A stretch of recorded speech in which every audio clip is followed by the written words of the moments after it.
নমস্কার বন্ধুরা, আজকে আর কোনো রান্নার ভিডিও নয়। আজকে আমার মডিউলার কিচেনটা তোমাদের সাথে শেয়ার করব। তো প্রথমে মডিউলার কিচেন ছিল না, তারপরে বানানো হয়েছে। তো কেমন লাগছে রান্নাঘরটা জানিও। তো প্রথমেই এখানে আমার গ্যাস আছে আর ওপরে চিমনিও আছে, সেটা আগে দেখিয়ে নিলাম। এবার চলো যতগুলো ড্রয়ার আছে আমার কিচেনে সেগুলো দেখাই। তো এখানে কিছু মডিউলার কিচেনের যে ট্রলিগুলো থাকে সেগুলো আমি খুলে খুলে দেখাচ্ছি। তো প্রথমে এগুলোতে কাপ, প্লেট আর যা চামচ এগুলো রাখি।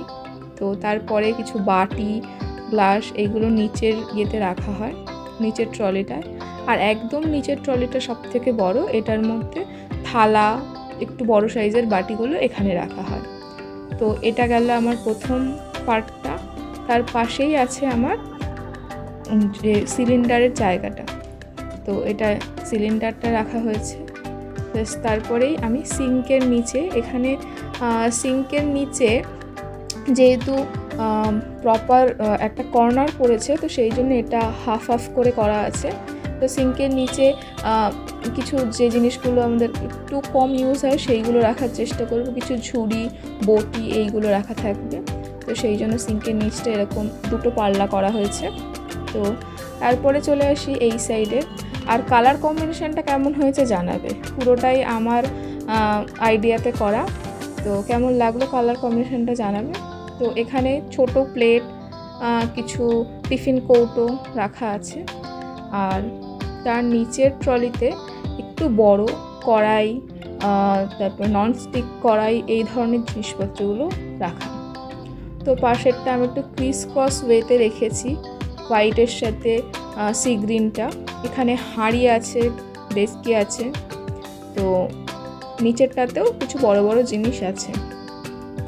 আর পাশে একটা ছোট সেলফ হয়েছে, তো সেটাতে আমি মশলার কিছু কৌটো রেখেছি।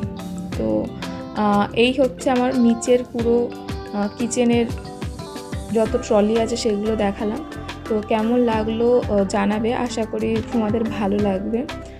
আর এবার চলো, আমার ওপরে খুব বেশি সেলফ নেই, দুটো বড় সেলফ করা হয়েছে। তো এটার মধ্যে আছে মশলা, বিস্কুটের কৌটো, ডাল যেগুলো থাকে। এটা অনেকটা বড়, তো আমি ভিডিওটা পুরোটা কভার করতে পারিনি, তো আমি শর্টস ভিডিওতে দিয়ে দেবো এটা। তো তোমরা দেখতে পাবে এটা অনেকটা হাইট আর অনেকটা ভেতরে ডিপ জায়গা আছে। আর এখানে একটা ছোট স্পেস আমি করে রেখেছি। এখানে আছে, এটা বেশি বড় এই সেলফটা, তো এটার মধ্যে অনেকটা জায়গা ধরেছে। এই দুটো বড় সেলফে যত প্রতিদিনের যে জিনিসগুলো বেশি পরিমাণে আমাদের ইউজ হয় সেইগুলোই রাখা আছে। তো এখানে মশলা, ম্যাগির কৌটো, দুধের কৌটো এগুলো রাখা আছে। তো এগুলো সব হাইড্রোলিক করা আছে, তো নিজে থেকেই আটকে যাচ্ছে। আর এখানে আমার আলু পেঁয়াজ রাখার ঝুড়িটা আছে, তো তার উপরে আমি মিক্সার গ্রাইন্ডারটা রেখে দিই। আর এই সাইডে একটা ফাঁকা অংশ আছে যেখানে আমি আমার জলের বোতলগুলো রাখি। তো এই পুরো হচ্ছে আমার, এটা হচ্ছে জানলা। তো পুরোটা আবার সুন্দর করে রেনোভেট করা হয়েছে, আগে এরকম ছিল না। এটা আমার সিঙ্ক। তো তোমাদের আমার রান্নাঘরটা কেমন লাগলো, কিচেনটা কেমন লাগলো জানিও, কারণ এখানেই রান্না করা হয়, সমস্ত ভিডিও এখানে হয়। তো কেমন লাগলো সবাই জানিও। আর তোমরা যদি জানতে চাও যে কত পড়েছে এই মডিউলার কিচেনটা করতে, তাহলে কমেন্ট করো, আমি জানিয়ে দেবো।